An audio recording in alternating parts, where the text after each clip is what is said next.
नाही. आणि तो जर मिळाला त्या प्राण्यांना खूप पुरातन काळी जेव्हा गीता सांगितली त्या काळी पूर्ण हा मानव समाज ह्या सरोवरांवर आधारित होता, तलावांवर आधारित होता. एवढी घाण नव्हती तेव्हा जी आता आहे. गवत चारा खूप होत होता, जलाशय खूप मोठमोठे असत, काही छोटेही असत, तर आजूबाजूला पाऊस पडत असे, जडीबुटींवर पडलेलं पाणी त्याच्या आतमध्ये येऊन मिसळून जाई आणि तो एक वर्षभर, आणि तळं असेल तर कित्येक वर्षांपर्यंत ते खराब होत नसे. तर त्यातच स्नानही करायचे, त्यामध्ये त्याचंच पाणीही प्यायचे, जलही प्यायचे, आणि थोडीफार बागबगीचा पण लावायचे आणि त्यातूनच ते सिंचनही करायचे. तर अशा प्रकारे ते आपला निर्वाह करायचे, झोपड्या बांधून त्याच्या आजूबाजूलाच राहायचे. तर सांगायचा भावार्थ हा की आम्हाला जेव्हा हे तत्वज्ञान झालं आणि पुन्हा तुमच्या समक्ष ते जाहीर केलं गेलं, तर तेव्हा आम्ही त्या छोट्या जलाशयांवर आश्रित होतो. श्री ब्रह्माजी, श्री विष्णूजी, श्री शिवजी. ब्रह्माजींची तर आम्ही पूजा करतच नव्हतो. हे तर आम्हाला आमच्या धर्मगुरूंनी सांगितलं की हे पूजेच्या योग्य नाहीत, यांची पूजा बंद केलेली आहे. दुर्गाजींनी, माईने, मायाने, ह्या शक्तीने यांना शाप दिला होता की यांची पूजा जगात होणार नाही. मग हे दोन देव राहिले, भगवान विष्णूजी आणि शंकरजी, यांची पूजा आम्ही करायचो. तर हे भगवान वाईट नाहीयेत, परंतु हे आपल्यासाठी सफिशियंट नाहीयेत, परिपूर्ण नाहीयेत. जसं त्या जलाशयाचं, छोट्या जलाशयाचं पाणी ते वाईट नव्हतं, पण ते पर्याप्त नव्हतं. त्यामध्ये कधीही आपत्तीशी सामना करावा लागत होता. ते स्वतःही सुकतं आणि त्याचे आश्रितही तडफडून भोगून भोगून मरतात. तर म्हणून ते काही वाईट नव्हतं. आणि असा कोण अजाण असेल की ज्याला मोठा तलाव, मोठं तळं मिळेल आणि मग काठावर बसून राहील त्या तलावाच्या, माहीत नाही केव्हा पाऊस नाही पडला तर आटेल, असा अजाण कोणीच नसू शकतो. तर परमात्म्याने म्हटलंय की पीछे लग गया जाऊं था मैं लोक वेद के साथ, रस्ते में सतगुरु मिल गए, दीपक दे दिया हाथ. आता जसं ह्या एका छोट्या जलाशयाला जिथं 1 वर्षांनंतर पाऊस न पडल्याने तो सुकेल त्याचं पाणी, आणि त्याला जर कोणी असं सांगितलं की तो 100 वर्ष सुकतच नाही, हा तर कधी सुकतच नाही, अशी कोणी व्याख्या करतंय, तर तो किती, एकतर तो स्वार्थी आहे किंवा शराबी आहे किंवा महामूर्ख आहे. 1 वर्ष पाऊस पडला नाही, त्या सुकणाऱ्या जलाशयाला जर कोणी असं सांगितलं की 100 वर्ष पाऊस पडला नाही तरी तो सुकणार नाही, असा जलाशय आहे, तर तो ह्या 3 प्रकारचा व्यक्ती असू शकतो. एकतर पूर्ण अज्ञानी, किंवा कुठे कोणी भांग प्यायलेला, किंवा कोणी महामूर्ख आहे, स्वार्थी आहे, असाच पडलेला आहे, त्याचं दुकान चालवायचंय. तर पुण्यात्म्यांनो, आमच्या धर्मगुरूंनी आमच्या समवेत असं केलेलं होतं. पवित्र हिंदू धर्माच्या आचार्यांनी, शंकराचार्यांनी आणि या गुरूंनी, ब्राह्मणांनी, पुण्यात्म्यांनो, आपण भक्तिमार्गापासून दूर झालो आणि आपसात आपण असे भांडत राहिलो जसे हिंदू आणि मुसलमानांचा तंटा करवणं हे आपल्या धर्मगुरूंचं, दोन्ही धर्मगुरूंचं, हिंदू आणि मुसलमानांच्या कर्तव्य झालं होतं. जराशी काही गोष्ट सांगितली सच्चाई, तर त्याला मारा, कापा, आपल्या धर्माची बदनामी केली, ही शिक्षा दिली गेली आम्हाला. आपसात लढा, लढून मरा, कापून काढा, पहिलं सारं ऐका, समजून घ्या, तळापर्यंत जा, मग निर्णय घ्या. तर असा आमच्यात यांनी गोंधळ घातला होता. तर पुण्यात्म्यांनो, आता जरा विचार करावा लागेल, सखोल विचार करावा लागेल. तर इथे ब्राह्मण शब्दाचा अर्थ कोणत्याही जातीविषयी नाहीये. ब्राह्मण तोच आहे, जसं आता परंपरागत मार्गाने पाहिलं तर जसं पंडित म्हणजे ब्राह्मण त्याला म्हणतात ज्याने कोणत्या तरी एका विषयात काही त्याने जी सफलता प्राप्त केली असेल त्याला पंडित म्हणतात. जसं शास्त्री म्हणतात. आधी पंडित ही उपाधी प्राप्त करणारा एका विषयाचा आचार्य असायचा, 2 विषयांचा पण असायचा, 3 विषयांचा देखील तो पंडित असू शकायचा. पंडित म्हणजे विद्वान व्यक्ती. तर दासांचे जे सत्संगाचे वचन जे असतील परमात्मा कबीरजींद्वारा सांगितलेले आणि केवळ त्यावरच परिणाम करतील जे गुरुपदावर बसलेले आहेत, मग ते कोणत्याही जाती धर्माचे असोत. जे दिशाभूल करीत आहेत परमात्म्याच्या मुलांची, तर त्यांना गुरु म्हणा, त्यांना ब्राह्मण म्हणा, त्यांना पंडित म्हणा. हिंदू धर्माचे गुरु जे होते त्यांना ब्राह्मण म्हणायचे. ब्राह्मण सोय जो ब्रह्म पछाणे, म्हणजे ब्राह्मणचा अर्थ ज्याने ईश्वराला जाणलं तो ब्राह्मण आहे. तर आम्ही त्या गुरूंना ब्राह्मण म्हणा किंवा गुरु म्हणा, गुरु तोच असतो ज्याने भगवानाला चांगल्या प्रकारे समजलं, जाणलं, सिलॅबस वाचला आपल्या सद्ग्रंथांना. तर दासांचा उद्देश त्या ब्राह्मणांकडे नाही, जसं कोणी वैद्य होता आणि खूप मोठा चांगला मास्टर होता आपल्या कामात, नस तपासायचा, आजार जाणून घ्यायचा, औषध द्यायचा, लोकांना बरं वाटत असे, तर इतका प्रसिद्ध झाला.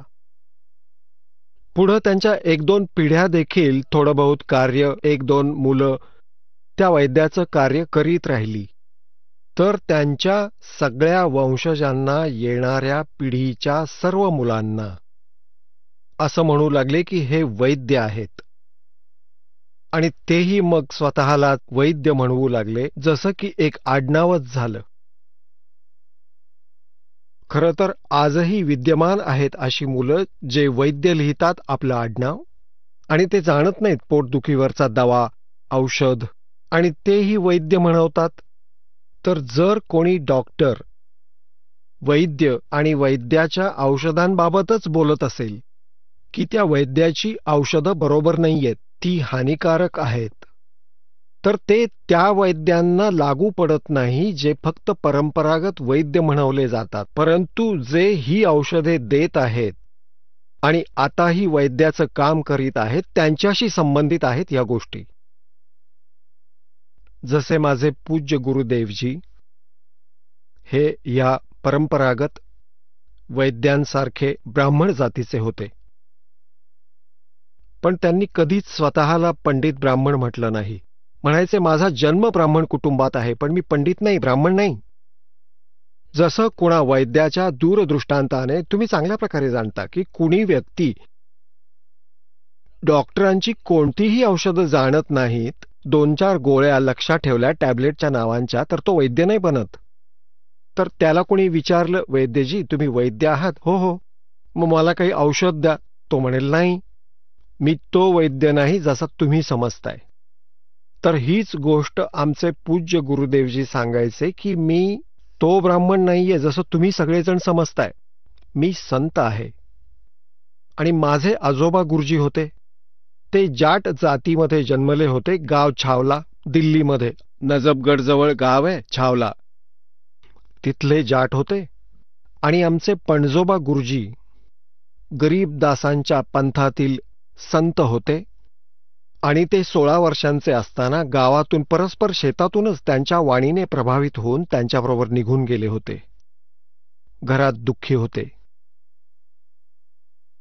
तर इतकी कुशाग्र बुद्धी होती त्यांची. आमच्या पणजोबा गुरुजींनी विचार केला की हे बालक खूपच चांगल्या बुद्धीचे आहे, त्याला का नाही काशी विद्यापीठातून शिक्षण द्यायचं आणि हा सद्ग्रंथांना जाणून चांगल्या प्रकारे समजावू शकेल. आणि मग त्यांनी कसा बसा त्याला काशी विद्यापीठात प्रवेश मिळवून दिला. तिथून ते 4 विषयांचे आचार्य झाले, अव्वल आले प्रत्येक विषयात. तर ते पंडित चिदानंदजी या नावाने प्रसिद्ध झाले. जाट असून ते ब्राह्मण पंडित म्हणवायचे. आणि त्यांचा आश्रम बनवलाय गाव गोपाळपूर, तहसील खरकोदा, जिल्हा सोनपतमध्ये. तिथं आश्रमावर लिहिलंय पूज्य पंडित चिदानंद जी आश्रम. तर प्रथम पुण्यात्म्यांनो, दासाच्या या संकेतांना समजा. आणि जर कोणी पंडित चुकला, गडबडला आणि सत्संग पण न ऐकता कर्म फोडून घेतलं, तर दासांचं म्हणणं त्या पंडितांना उद्देशून नाही जे परंपरागत ब्राह्मण म्हणवतात, ते नाही. तर हे जे ब्राह्मण होते आमचे धर्मगुरू जसे, तर हे यांनी सद्ग्रंथांना जाणलं नाही. एक लोकवेद सुरू केला. तो कुठून सुरू झाला लोकवेद? आदि शंकराचार्यजी झालेत. ईसाजींच्या 508 वर्षांपूर्वी, म्हणजे आज सन 2012 पासून, हे समजा की 2520 वर्षांपूर्वी.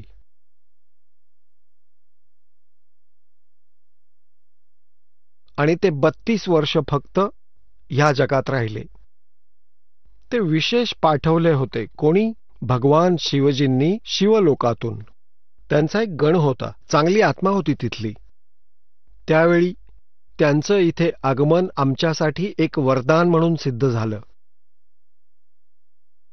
कारण त्यावेळेस बौद्ध धर्माचा खूप जास्त प्रसार होत होता. आणि महात्मा बुद्ध कोण होते? ते विष्णू लोकातून आलेले, स्वर्गातून आपला स्वर्गसमय पूर्ण करून आलेला पुण्यात्मा होता. आणि जो स्वर्गातून एकदम मानवी शरीरात येतो त्याचं इथे चित्त नाही लागत कित्येक दिवस. तर त्यांनी राज्य पण त्याग केलं. परमात्मा त्या सुखाच्या शोधात जसं त्यांना कळलं की भगवान देऊ शकतोय सुख, त्या कारणासाठी त्यांनी मनमानी आचरण सुरू केलं, हठयोग केला. कित्येक दिवस अभ्यासात राहिले, ना काही जलपान केलं. गया अंतर्गत बिहारमध्ये, बिहार प्रांतात गया शहर आहे, त्याच्या बाहेर एक वटवृक्ष होता, त्या खाली ते बसले. बरेच दिवस झाले कोणी पाहिलं हा काही खातपीत नाहीये, शरीर सुकून गेले, श्वास घेणं पण हळूहळू मंद होत गेले. एका माईने पाहिलं हा मरेल महात्मा. त्याच्या तोंडात हळूहळू चमच्याने थोडी थोडी खीर भरवायला सुरुवात केली. त्याने चाटणं सुरू केलं. तिसऱ्या दिवशी त्याने काही 2-4 चमचे खाल्ले, तर ते हळूहळू शरीर पुन्हा ठीक होऊ लागलं. तर उठून चालू पडला आणि आपलं विधान, आपला सिद्धांत जसं त्याने त्याच्या बुद्धीने काम केलं. उठून सांगितलं की स्टार्वेशन कुड नॉट लीड टू सॉल्वेशन. भुके मरण्याने आत्मकल्याण नाही होऊ शकत. मग हा पुण्यात्मा होता. पूर्वीचे संस्कार चांगले असतात ते गुरुपदी प्राप्त होतात. आणि काही जण वळतात राजनेता किंवा राजनीतीकडे. त्यांच्या शब्दात सुद्धा शक्ती असते. त्यांच्या संस्कारवश सर्व काही चांगल्या सोयी मिळणारच असतात. ते विचार करतात की ते जे करतायत त्याने हे होतंय. तर महात्मा बुद्धाने जे काही परमेश्वराचं विधान सांगितलं, त्यावेळच्या पुण्यात्म्यांनी ते खूप ध्यान देऊन ऐकलं, ग्रहण केलं. कारण की आत्मा परमात्म्यासाठी भटकत असतो. त्याला जिथे कुठे कळतं की परमात्मा इथे भेटेल तिथे तो धाव घेतो. कारण हा तहानलेला आहे त्या भगवानाचा. त्या सुखाचा तो शोध घेतोय जे सोडून तो इथे आलाय.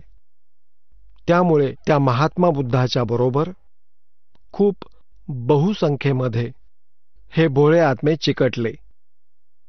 आता महात्मा बुद्धांनी सांगितलेल्या भक्तिविधीने परमात्म्याच्या बाजूने कोणालाही शांती नाही मिळाली.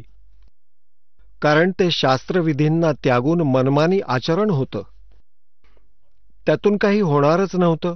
आणि त्याच्याही पूर्वी जेव्हा महात्मा बुद्धांनी हा पंथ चालवला, आपला मार्ग चालवला, तेव्हा श्रद्धाळू लोक, चांगले आत्मा, चांगले पुण्यकर्मी प्राणी होते. त्यांना स्वाभाविक लाभ आपल्या पुण्यकर्मातूनच होणार होता, त्यांच्या प्रारब्धानेच. जसं आपल्याला सांगत होता हा दास की आम्हाला जे काही सुख मिळायचंय, आम्ही हा विचार करायचो की जोही साधना करतोय, हरे राम हरे कृष्ण, सीताराम राधे श्याम, राधे राधे श्याम मिलादे, किंवा श्यामजींच्या मंदिरात जायचं, हनुमानजींच्या मंदिरात जायचं, शेरावालीकडे वैष्णोदेवीला जायचं, असं वाटायचं की या साधनातून लाभ होतोय. पण आता कळलं की ही तर साधनाच नव्हती, भक्ती तर नव्हतीच, हे तर युजलेस आहे, हे तर मनमानी आचरण होतं आमचं. तर जे भोळे श्रद्धाळू मागील पुण्यकर्मी प्राणी होते ते सर्व जे त्यांचे अनुयायी झाले त्यांना स्वयं स्वाभाविक संस्कारवश सुख मिळालं. आणि त्यांना वाटलं की यांनी जी साधना सांगितली ती बरोबर आहे. येणाऱ्या काळात भक्तिहीन प्राणी येऊ लागले त्यांच्या घरामध्ये. त्याच साधनांनी त्यांची दुर्गती सुरू झाली. काही आध्यात्मिक लाभ झाला नाही, तर सर्वांनी हे मानलं आता शेवटी बौद्ध धर्माच्या अनुयायांनी की भगवान नाही आहे, भगवानापासून लाभाची इच्छा करणं मूर्खपणा आहे, आणि ते कम्युनिस्ट म्हणजे नास्तिक झाले. पूर्ण चीन कम्युनिस्ट झाला, जे पूर्ण विश्वातील जवळजवळ अर्ध्या किंवा त्याहून थोड्या कमी लोकसंख्येचं राष्ट्र आहे. तर पुण्यात्म्यांनो, त्यावेळी ह्या बुद्ध धर्माचा खूप शीघ्रतेने प्रसार होत होता आणि त्यांचे जे संत होते ते जागोजागी जाऊन धर्म परिवर्तन म्हणजे आपल्या मार्गाचं प्रदर्शन करीत होते, भोळे लोक ग्रहण करत होते. यावेळी शंकराचार्यजींचा जन्म म्हणजेच येणं आमच्यासाठी वरदान सिद्ध झालं. पण शेवटी गोष्ट तीच झाली. आकाशातून पडले आणि खजुरावर अडकून राहिले. तरीही तिथल्या तिथेच राहिलो, परंतु इतकं अवश्य केलं त्यांनी. तसं तर दास हे म्हणतात की परमात्म्याचीच दया होती ती. हे तर काळानेच शृंगारून शंकराचार्यांना पाठवलं होतं. त्यांचं तर विधानच होतं की जीव हाच ब्रह्म आहे, त्यानंच तर ही सगळी सुरुवात करून दिली.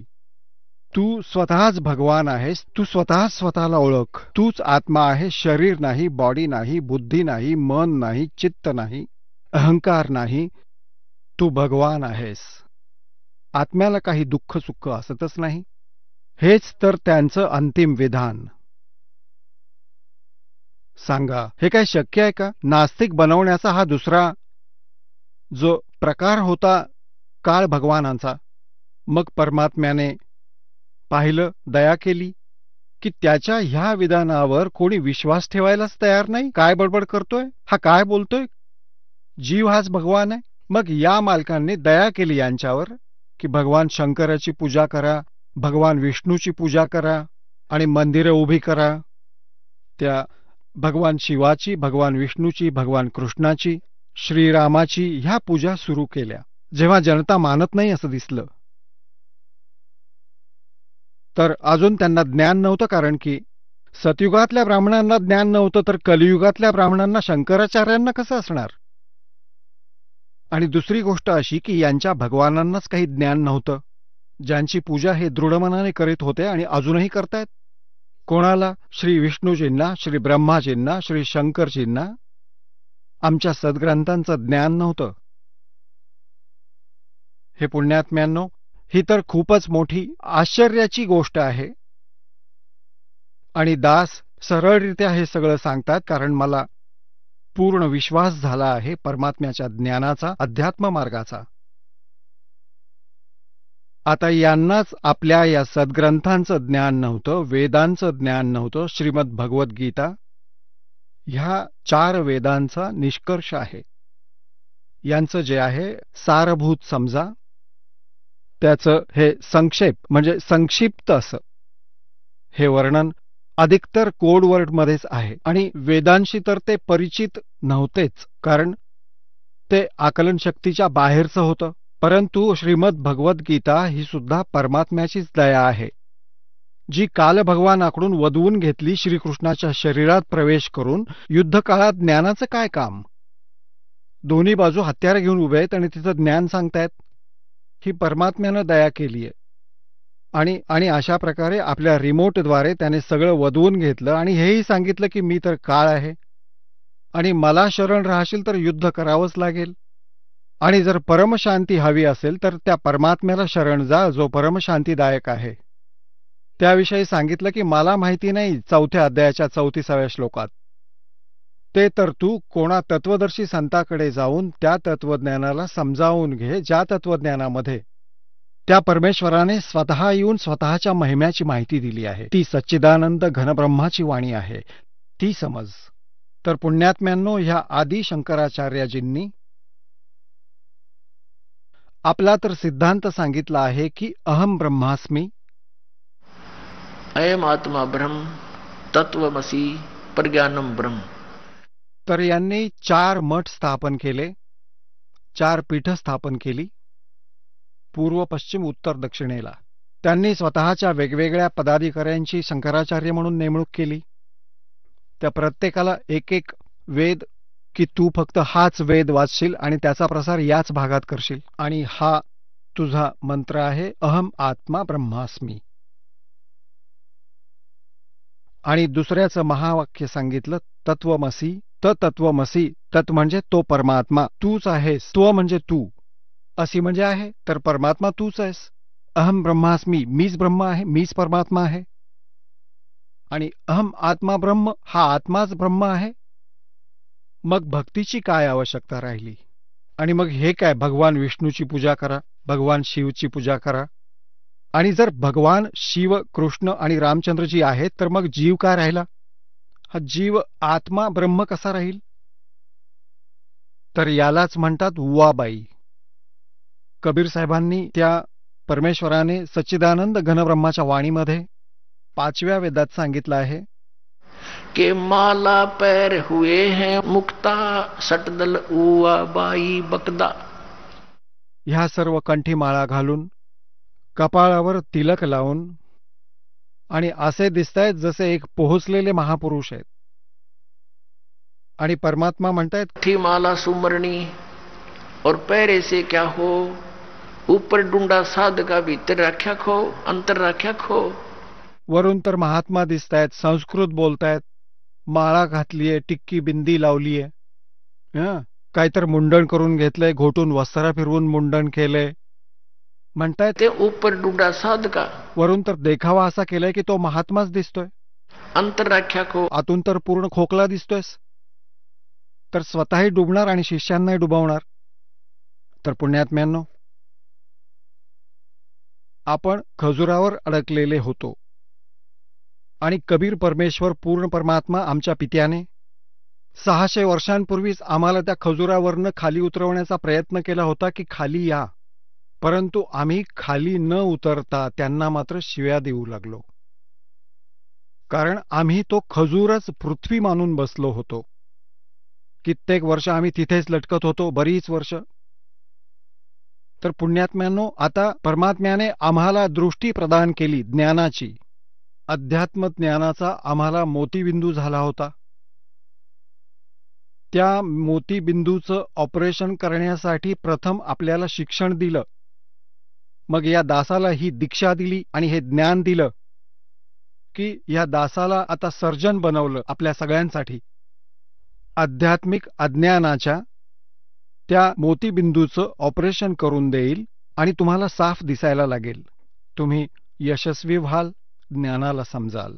त्यासाठी तुम्हाला थोडं धैर्य ठेवावं लागेल, कारण हे ज्ञान एका दिवसात समजून येईल असं नाही.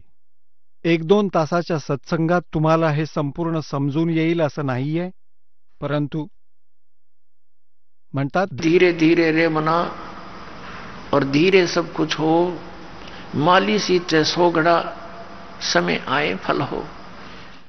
तर हळूहळू याला ऐकत राहा, तुम्हाला खूप समाधान मिळेल, ज्ञान पण मिळेल. तर प्रसंग चालू आहे की एकतर दासाने इथे एक शब्द बोललेला आहे की हे शंकराचार्य आमचे धर्मगुरू मंडलेश्वर, ह्या संत महंतांना ज्ञान असेल कुठलं? ज्या भगवानांची हे पूजा दृढ करतात किंवा करवून घेतात, हेच आम्हाला सांगतात की हे असं करा, त्यांनाच ज्ञान नाहीये अध्यात्माचं. तर ही गोष्ट खूप खटकणारी आहे आणि खूप मोठा विवाद निर्माण करू शकते जर दासाने याचा रिमोट, याचा स्विच दाबला नाही तर. अर्थात आपल्याला सच्चाई नाही दाखवली तर आम जनता म्हणेल की हा तर खोटं बोलतोय रामपाल, आणि ही काय बात झाली? हे कसं सांगतात की ब्रह्मा विष्णू महेश यांना काही ज्ञान नाही? तर हे या दासाने नाही सांगितलं, तर हा इतिहास सांगतोय, आणि दासाने यांचं चरित्र इतिहास वाचला आहे आणि त्याच आमच्या धर्मगुरूंद्वारा तो अनुवादित आहे. जर दासांनी याचा अनुवाद केला असता तर संस्कृत भाषेच्या ज्ञानाच्या अभावापायी तो कोणी मान्य केला नसता. खोटं बोलतोय, जसं आमच्या परमात्म्याबाबत केलं 600 वर्षांपूर्वी. परमपूज्य कबीर परमेश्वरांनी आपल्या प्रिय आत्म्यांना हा सत्संदेश देण्याचा प्रयत्न केला होता, परंतु या मोतीबिंदू झालेल्या व्यक्तींनी, या अज्ञानी धर्मगुरूंनी परमात्म्याला हे सांगून आमच्यापासून दूर केलं, नकार दिला त्या ज्ञानाला की कबीर तो अशिक्षित आहे, ते संस्कृत भाषा शिकले नाहीत, कारण ते क्षुद्र जातीत राहतात, क्षुद्र जातीत वाढतोय. आणि याला कोण शिकवणार संस्कृत? कारण ब्राह्मण म्हणत की दुसरं कोणी संस्कृत शिकूच शकत नाही.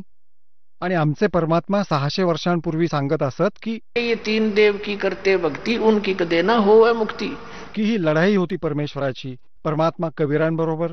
ह्या अज्ञानी आमच्या धर्मगुरूंनीच आमच्या हिंदू धर्माच्या व्यक्तींना, आमच्या पूर्वजांना आमच्याच पित्याविरुद्ध भडकावले की हा कपटी आहे, खोटा आहे, धर्माविरुद्ध बोलतोय, याला मारून टाका, कापून काढा, अशा प्रकारे छळ केला.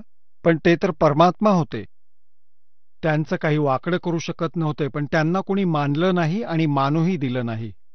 अशा प्रकारे परमात्मा त्या मुल्ला आणि काझींना सांगत असत की तुम्ही मिसगाईड झालेले आहात. हजरत महम्मदजींनी बळी देण्याबाबत कधी सांगितलं नव्हतं.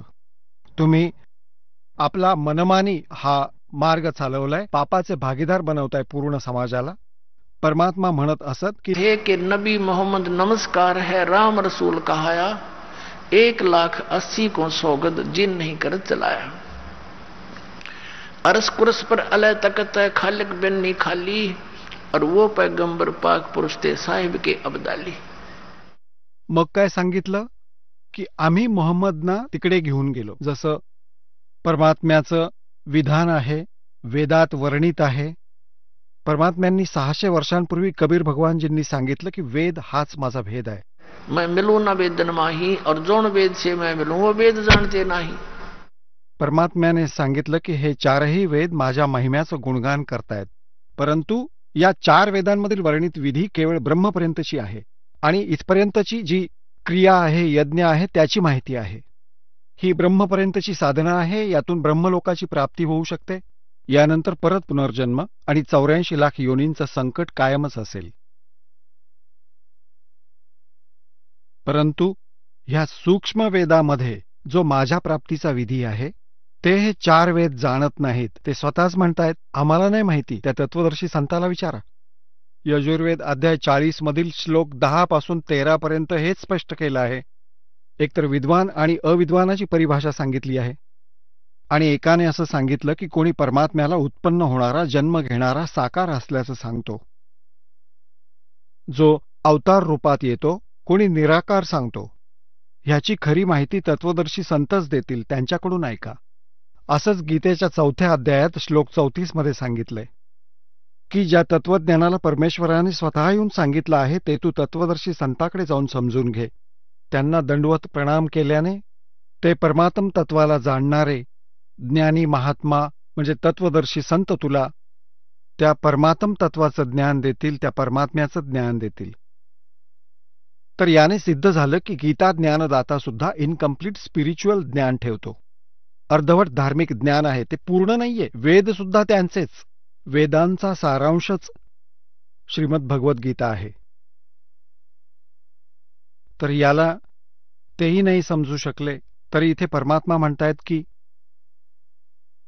आम्ही महम्मदांना तिथं घेऊन गेलो, जसं गुणांमध्ये लिहिले भगवानांच्या की ते चांगल्या आत्म्यांना भेटतात, त्यांना ज्ञान ऐकवतात आणि आपला परिचय करून देतात, त्याला सद्भक्तीचा परिचय करून देतात.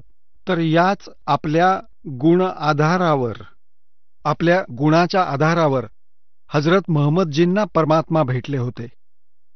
परंतु तोपर्यंत त्यांची खूप कीर्ती झालेली होती, खूप सारे अनुयायी झाले होते, विरोधकांवरही त्यांना यश मिळवता आलं होतं. तर परमात्मा त्यांना भेटले आणि दाखवलं की आपण साधना ह्या काल भगवानापर्यंतची करत आहात. म्हणतायत महम्मदांना आम्ही तिथं घेऊन गेलो वरती, आणि इच्छा रूपाने तिथं राहिले नाहीत. तिथं त्यांची आस्था बनली नाही, कारण खाली त्यांचे खूप अनुयायी होते, सर्व सलाम करणारे सेवक खूप बनले होते. तर म्हणण्याचा अर्थ असा की इच्छा रूपाने ते राहिले नाहीत. उलट महम्मदांना परत पाठवलं, अशा शरीरात पाठवला त्यांचा आत्मा. उलट मोहम्मद मैल पठाया, गुज बीरज एक कलमा लाया. ओहो, म्हणतायत एक गुज म्हणजे गुप्त, गुज बीरज एक कलमा लाया, रोजा बंग नमाज देई रे, बिस्मल की नहीं बात कही रे. की त्यांनी ह्या 3 गोष्टी सांगितल्या होत्या. रोजा म्हणजे व्रत ठेवा, आणि बंग म्हणजे वरती, म्हणजे मशिदीच्या वरती जी बांग देतात, आणि रोजा बंग नमाज देई रे, बिस्मल की नहीं बात कही रे. आता म्हणतायत नियम सांगतायत, हे 5 वेळा जो नमाज पडतात म्हणतायत, हे 3 नियम सांगितले होते. हे बिस्मल करायला नव्हतं सांगितलं. 4 यार मतलब बिस्मल की थी और गऊ पकड़कर बिस्मल की थी. हा तर तुमचा स्वतःचा नियम आहे, स्वतः बनवलेला एक आपला एक लोकवेद आहे. हजरत मोहम्मदजींनी असं म्हटलेलं नव्हतं. याविषयी ते म्हणतायत की अर्ज कुरस पर अल्लाह तकत है, खालिक बन्नी खाली, और वो पैगंबर पाक पुरुष थे साहिब के अब्दाली. नबी मोहम्मद नमस्कार अवतार आदरणीय महापुरुष होते, आणि राम रसूल काह्या ते तर परमेश्वराचे एक संदेशवाहक होते, आणि 1,80,000 त्यांचे अनुयायी होते. हजरत मोहम्मदांचे ते मुसलमान होते. मुसलमान तोच आहे जो वाईट चिंतित नाही, कोणाच्या आत्म्याला दुःख देत नाही, जो हिंसा करीत नाही. तर धार्मिक व्यक्ती तर त्यालाच म्हणता येईल. कट शीस नाही दिल करुणा. बकरी कापा, गाय कापा, भेडी कापून बळी द्या, ते काय भक्त आहेत? धिक्कार आहे अशा भक्तीचा. तर आता ते काय म्हणतायत? असं हिंदूंमध्ये पहा, आता कामाक्षी माई मातेच्या पुढे भेडीचा बकरीचा बळी देतात. काय बकरे खाते का ती मूर्ती? अक्कल भ्रष्ट झाली आहे आमची. तर परमात्मा हेच सांगत असत, त्यांना सांगत असत की तुम्ही तुमचा लोकवेद राबवताय. हजरत मोहम्मदांनी मांस खाण्याचं ज्ञान किंवा आदेश कधी दिलाच नव्हता. तर ते तिकडून तेही धर्मगुरू कबीर भगवानांच्या विरोधात गेले. इकडून हिंदूंचे धर्मगुरू कबीर परमात्म्यांच्या विरोधात गेले, आणि सगळ्यांनी हे सांगितलं, जेव्हा मारण्याने मेला नाही, कापल्याने कापला नाही, सर्व त्यांनी आपली हत्यारं चालवली, आणि पाहिलं तो मरतही नाहीये, शांत पण होत नाहीये. तर हे सांगायला सुरुवात केली की हे काय जाणतात आमच्या सद्ग्रंथांना? ना हा उर्दू शिकलाय, ना फारशी शिकलाय, आणि ना हा संस्कृत शिकलाय. हा झूट आणि कपटी आहे.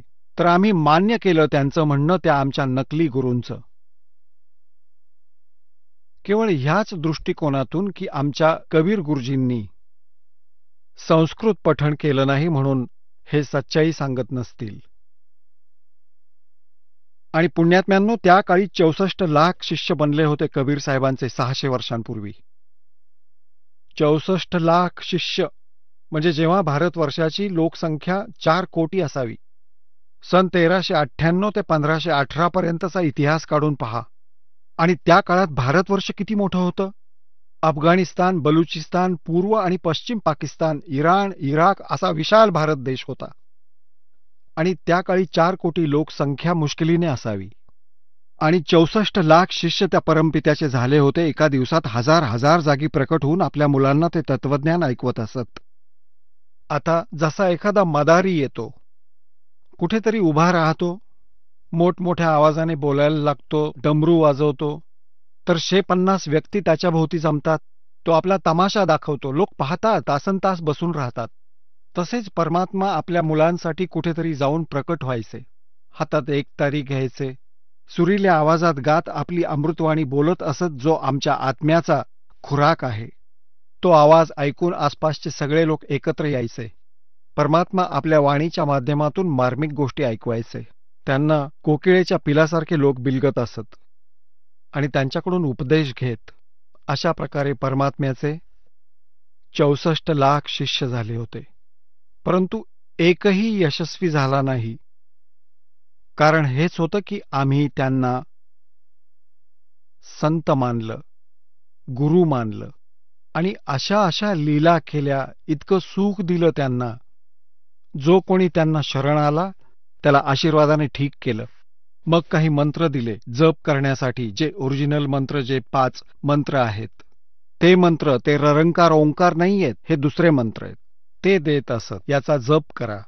तर त्याने आम्हाला पुन्हा चार्ज करून गेले स्वतः परमात्मा त्या काळी, आणि त्यांच्या दुःखाला दूर केलं जे त्यांच्या संपर्कात आले. इतकं सुख असेल त्या घरात ज्यात भगवानाचा उपदेश जाईल, आशीर्वाद मिळेल. तर सर्व आसपासचे लोक चकित होऊ लागले की काही दिवसात 10-5 वर्षात तुम्ही हे काय, अशी कशी तुमची बरकत झाली, कसे तुम्ही सुखी झालात, ते विचारू लागले. तर आमच्या गुरुजींची कृपा आहे. तर एकमेकांचं बघून लाखो 64 लाख शिष्य परमात्म्याचे झाले. इतकं सुख झालं सगळ्यांना, कारण की तो परमात्मा सुखदायी आहे, तो सुखाचा सागर आहे, तो आमचा पिता आहे, तो आमच्या प्रारब्धाचा सुद्धा नाश करू शकतो. आणि बाकी जे संत महात्मा आहेत त्यांचा इतिहास तुम्ही पहा, त्यांचा अनुभव आणि त्यांचे विचार ऐका, वाचा. ते सांगतात प्रारब्धामध्ये कुठलंही परिवर्तन होत नाही, प्रारब्धामध्ये लिहिलेल्या पापकर्म दंड याला भोगूनच संपवावं लागतं. मग भाडमध्ये गेली ती भक्ती, जिच्यामुळे आपत्ती संपता संपत नाही आणि जिथे बचावच नाही त्या भक्तीची काय आवश्यकता. म्हणून नास्तिक होत चाललाय समाज. आणि मग त्या पूर्तीला जी भगवानांच्या भक्तीमुळे आमची होणार होती, आम्ही 2 नंबरचा धंदा करतो. लाच घेऊन, भेसळ करून अशा पूर्तीची इच्छा केली, म्हणजे दुप्पट पाप एकत्र केलं. एकदा वाटलं धनिक होतोय, पण झाली मात्र दुर्दशा, बर्बादी. न जाणे कितीतरी आपत्ती, संकट येतात माणसांवरती. तर तिथल्या तिथे परत उभे राहतो आपण. भगवानापासून दूर पण झालो, शांती पण नाही मिळाली. तर भक्तीच्या विधीतील कमतरता होती. परमात्मा पूर्ण ब्रह्मची सत्साधना न मिळाल्याने जे पापनाशक आहे त्याला शरण न गेल्याने आम्ही आपलं जे पाप नष्ट करू शकत नाही, त्या भगवानांना पापनाशक समजून लोकवेदांच्या आधाराने स्वीकारलेलं होतं. हे मूळ कारण होतं. आता आम्ही अशाच सद्ग्रंथांचं ग्रहण करू, ते ज्ञान ग्रहण करू जे आमच्या सद्ग्रंथामध्ये विद्यमान आहे. तर प्रसंग असा आहे,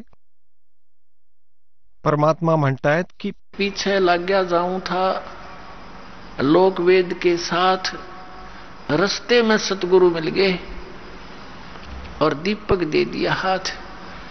आता कबीर परमात्म्याने ह्या दासाला माझ्या पूज्य गुरुदेवांच्या मार्फत हा तत्वज्ञान रूपी दीपक मला दिला आहे. आता त्या प्रकाशात, त्या टॉर्चमध्ये हा दास, तुम्ही पण त्याच बरोबर रस्त्याने चालला आहात आणि जे दासावरती विश्वास करतात त्यांनाही मी हा टॉर्च देतो आहे, जो मालकांनी मला दिला आहे. आणि तुम्हीही त्याच टॉर्चच्या प्रकाशात पाहून चालाल, भटकणार नाहीत मार्गावर कुठे. जेव्हा आमच्या डोळ्यांना दृष्टी मिळाली, आंधळ्याला तर कोणीही भ्रमित करू शकतो. तर प्रथम दास म्हणतो की आधी तुमची दृष्टी तयार करतो, ह्या डोळ्यांना प्रकाश मिळवून देतो, म्हणजे तत्वज्ञान रूपी हे ज्ञान आपल्याला देतो. आणि हा चष्मा समजा आणि मोतीबिंदूचं ऑपरेशन करतो. ह्या बर्वाला आश्रमामध्येच हे मोतीबिंदूचं ऑपरेशन आहे, फक्त अज्ञानाचं. या विश्वात कुठेही ज्ञान नावाची गोष्ट नाही, हे सत्य मानून चाला.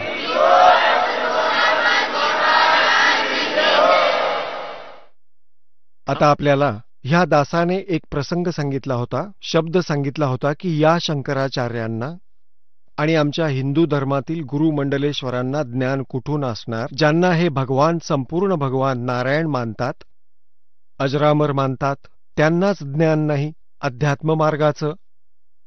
तर पुण्यात्म्यांनो, तर हे एक 10वा-11वा आश्चर्य आहे असं म्हणणं की ब्रह्मा विष्णू महेशा यांना ज्ञान नाही अध्यात्म मार्गाचं. परंतु आज परमात्म्याची मुलं शिक्षित झाली आहेत. यांनी तर मला पहिल्यांदा धोपटलं असतं आणि केलंही होतं त्यांनी हे क्रोधाकांड. हेच कारण होतं, हा दास सच्चाई सांगत होता या नकली आचार्यांची. यांची दुकानं बंद व्हायची वेळ आली होती. विचार केला, अपप्रचार करून या रामपालना बदनाम करण्याचा चंग बांधला होता. ही सच्चाई जनतेपर्यंत पोहोचली असती तर त्यांना धिक्कारलं असतं, पळून जावं लागलं असतं. मग तुम्ही पैसे कुठून मागून आणले असते. म्हणून क्रोधाकांड घडवून आणलं. परंतु ती लीला होती दाताची, आपली समर्थता दाखवली आणि सच्चाई वरती आली. पूर्ण विश्व धिक्कार करेल त्या दुष्टांचा, ज्यांनी इतकं दूर केलं समाजाला, ज्याने खूप आधीच आमच्या जवळ येऊन कल्याण करून घ्यायला हवं होतं.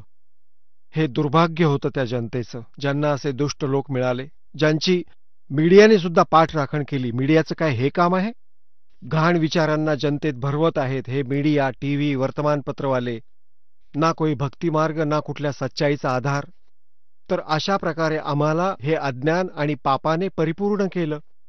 आता हे तत्वज्ञान आणि अध्यात्मज्ञान आपल्यामध्ये पूर्ण भरून घेऊ.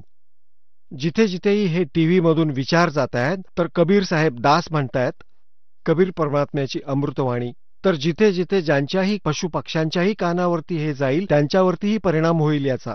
हे सत्य माना, ही परमात्म्याची वाणी आहे.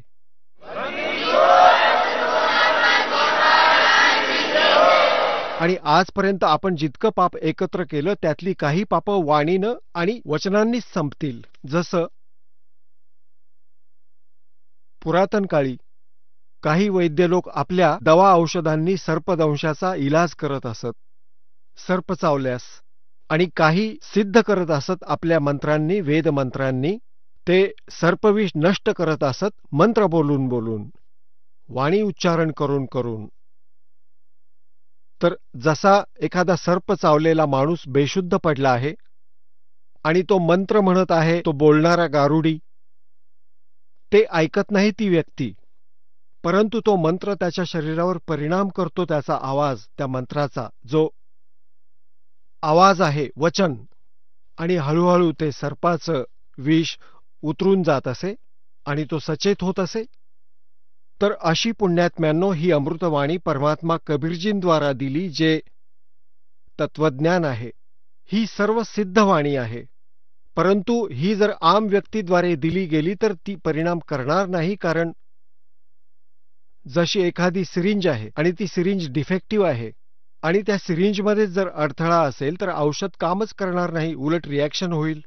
तर परमसंत जो त्याचा अधिकारी आहे, त्याच्या माध्यमातून मग ते वचन, ती बोली दिली जाईल कानांच्या माध्यमातून, तर ती लगेच परिणाम करेल. जो ऐकू शकत नाही, समजू शकत नाही, पशुपक्ष्यांवर सुद्धा हा त्या गारुड्यासारखा काम करेल. आणि जसं आता टीव्हीवर चालू आहे हा कार्यक्रम, जनतेला समजेल ही सच्चाई, कारण की समजदार बुद्धिमान व्यक्ती आहेत. आजकाल कोणी काही बालक राहिलेलं नाही की जे खुळखुळ्याने भुलून जाईल. आज तर दुधानं तोंड पोळलेले ताकही फुंकून पितात, लस्सी सुद्धा. तर दासाचं म्हणणं आहे की चांगल्या पद्धतीने समजून घ्या, लक्ष देऊन ऐका, 100 वेळा ऐका आणि मग नाव घ्या, तुमचं कल्याण होऊन जाईल. असमंजसपणा करू नका. तर हे जे ज्ञान आहे, आता या मीडियाचं काम असं असायला हवं होतं की ह्या ज्ञानाचा संपूर्ण विश्वात प्रसार करणं, आणि त्याचा परिणाम होईल सर्व प्राण्यांवर, आणि जो यात सहकार्य करतो त्यालाही पुण्य मिळतं. आणि यांनी केलं सगळं उलटं काम, कर्म फोडले आपले, आपलं भाग्य बिघडवलं आणि जनतेला भगवानापासून दूर करण्याने हे महापापी झाले. आता दासाची प्रार्थना आहे की आत्तापर्यंत झालं ते झालं, आता तर समाज जागा झाला पाहिजे.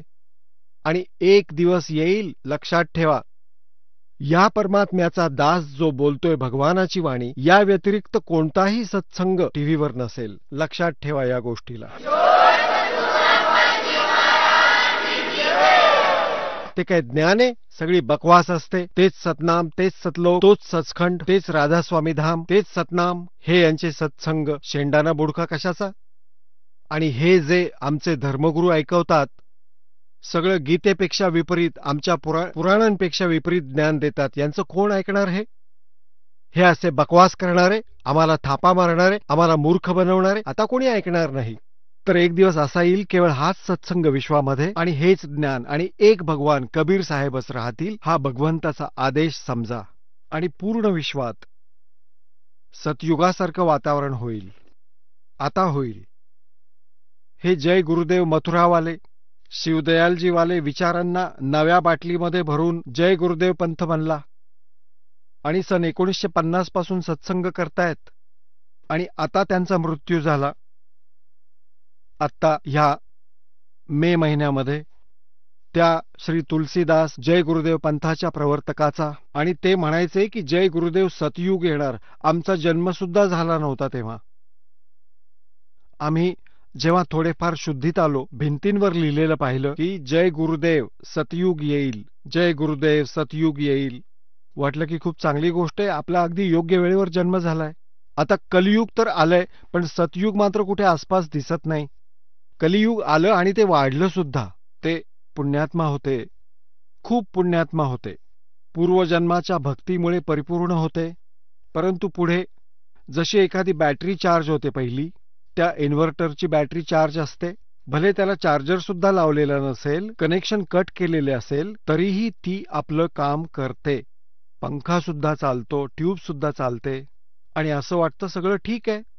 पुढे चार्जर नसल्याने सगळ्या सुविधा एकदम बंद होतात. ते मग फटफट करून बंद होऊन जातात. तर हे पुण्यात्मा होते. शिवदयालजी राधास्वामी पंथाच्या प्रवर्तकाला परमधनी मानून त्याच्यात फसले. त्याच परंपरेशी जोडलेले होते. कारण आता त्यांच्या वचनात शक्ती होती. मागचे पुण्यकर्मी प्राणी होते. त्यांच्यापेक्षा अगदी थोड्या काळात जनतेला त्यांनी आपल्या मागे यायला लावले, महात्मा बुद्धासारखे.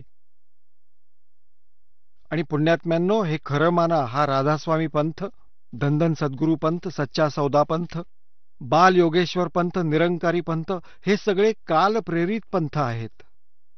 आणि यांच्याद्वारे सांगितलेली साधना बिलकुल युजलेस आहे, याचा कुठलाही लाभ नाही, कारण ही शास्त्रानुकूल नाही. पुण्यकर्मी प्राण्यांना मागच्या जन्मीच्या पुण्यामुळे आपोआप थोडा लाभ होत होता, जसं दास सांगत होता, आणि त्यांनाच श्रेय मिळत होतं. जर ही भक्ती सुरू झाली नसती, दात्याने आमच्यावर दया केली नसती, तर त्या चीनसारखे हाल भारतात झाले असते आणखी 50 वर्षांनंतर. ही गॅरंटेड बात समजा. भक्तीमध्ये आस्था राहिली नसती. भक्त एवढे आणि त्यांच्या आचरणात काही बदल नाही. कुणी व्यसनं सोडली नाहीत, वाईटपणा सोडला नाही. सगळं जसंच्या तसं. लाचखोरी, दारूचे ठेले वाढले.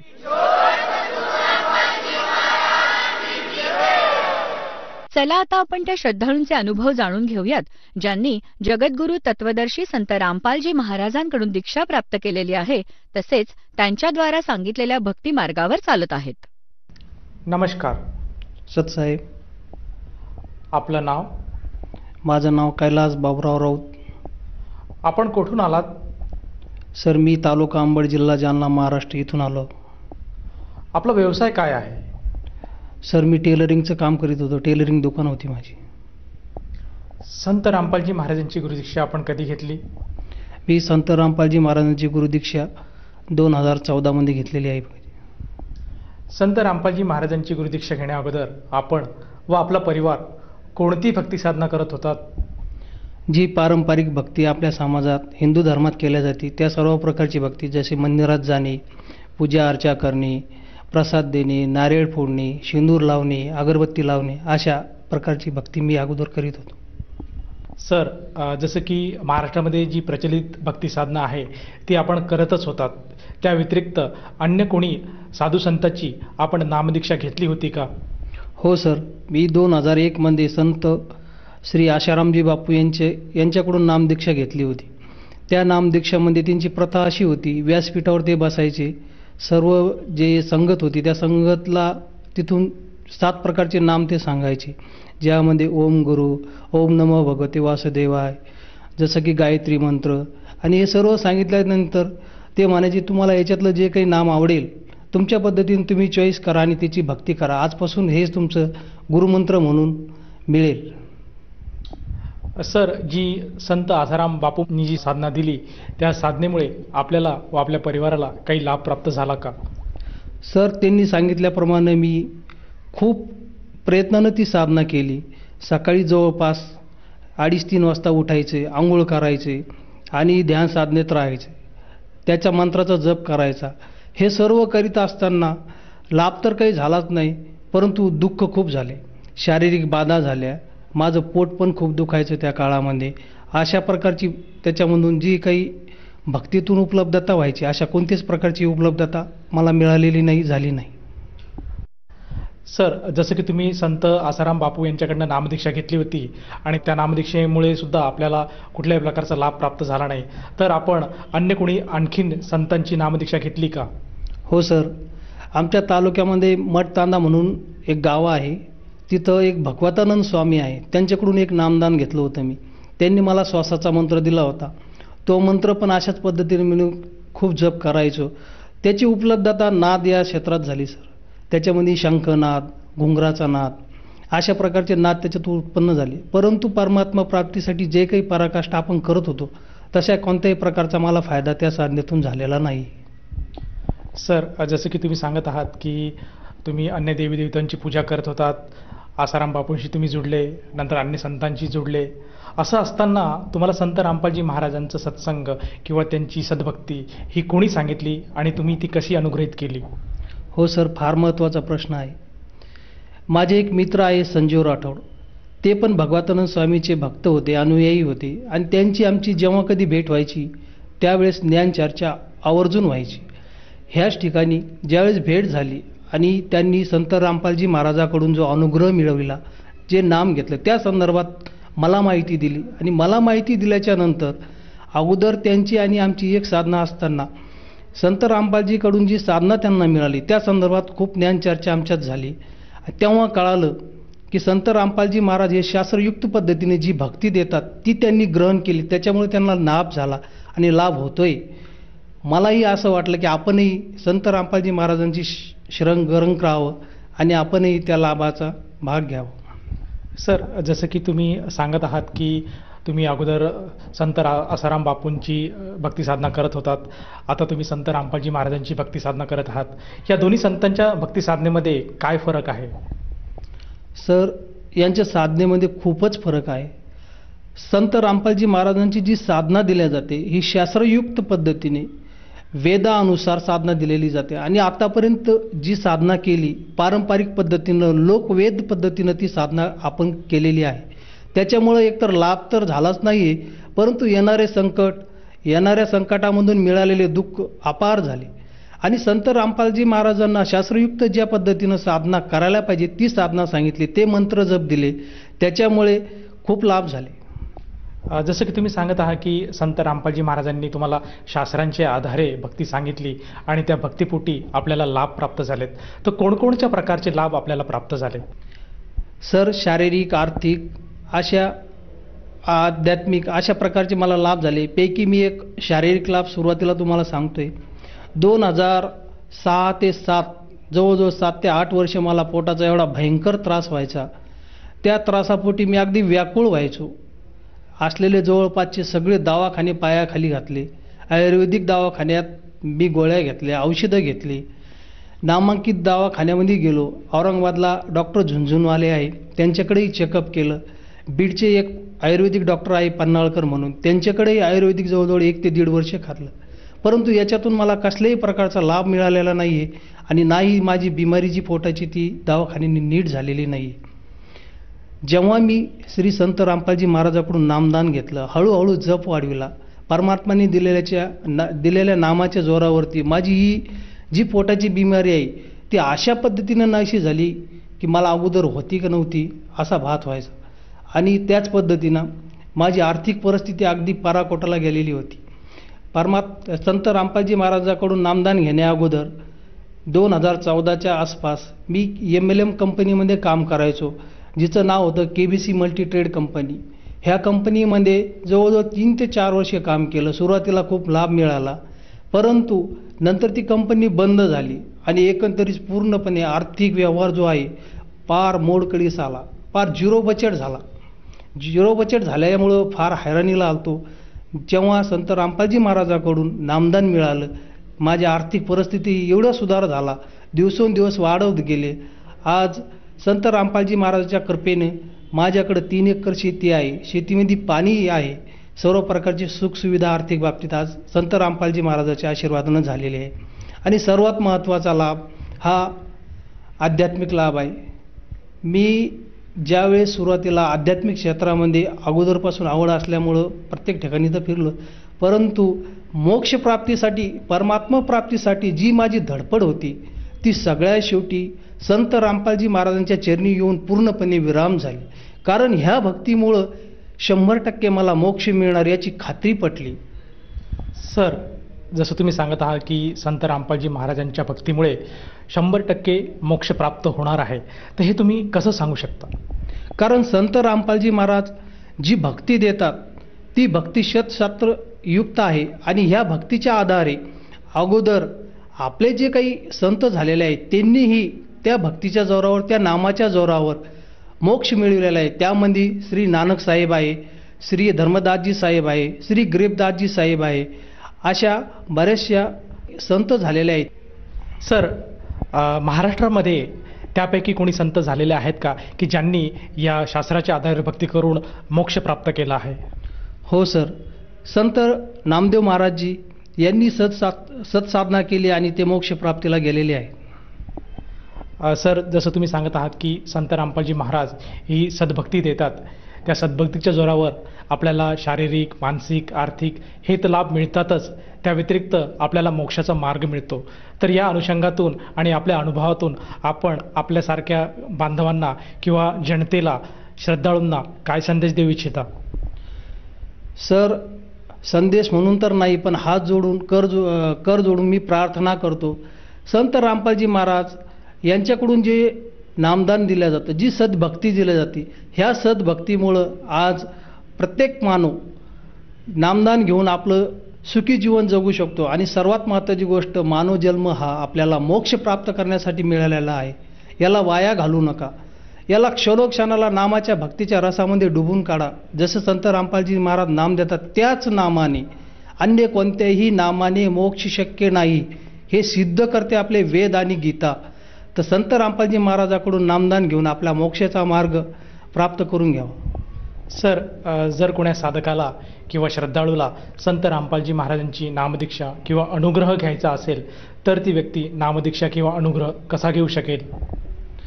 संत रामपालजी महाराजांचे सध्या अनेक TV चॅनलवरती सत्संग प्रोग्राम चालतात. त्याखाली एक पट्टी चालते, त्या पट्टीवरती आश्रमाचे नंबर दिलेले असतात.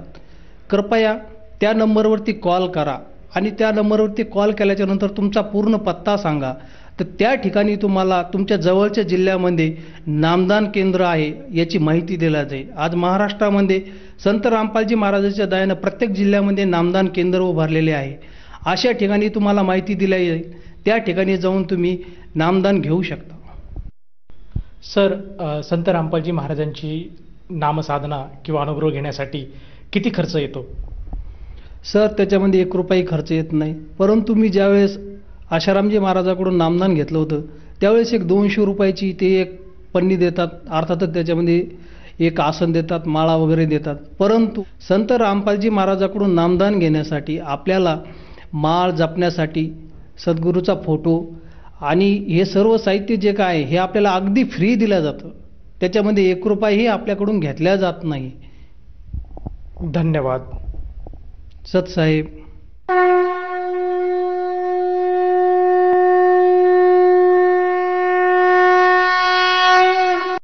आपण ऐकत होता जगद्गुरु तत्वदर्शी संत रामपालजी महाराजांचे मंगल प्रवचन. निःशुल्क नामदीक्षा प्राप्त करण्यासाठी आणि अधिक माहितीसाठी संपर्क करा 7030303951 7030303952. आमची वेबसाईट आहे www.jagadgururampalji.org. सर्व पवित्र धर्मांच्या व पवित्र शास्त्रांवर आधारित प्रमाणित अनमोल पुस्तक ज्ञानगंगा किंवा जगण्याचा मार्ग यापैकी कोणतेही एक पुस्तक निःशुल्क मागवण्यासाठी आम्हाला आपले पूर्ण नाव, पूर्ण पत्ता, पिनकोड सहित आणि फोन नंबर लिहून 7030303951 7030303952 नंबरवर SMS करू शकता किंवा आम्हाला 7030303950 नंबरवर व्हॉट्सअप देखील करू शकता.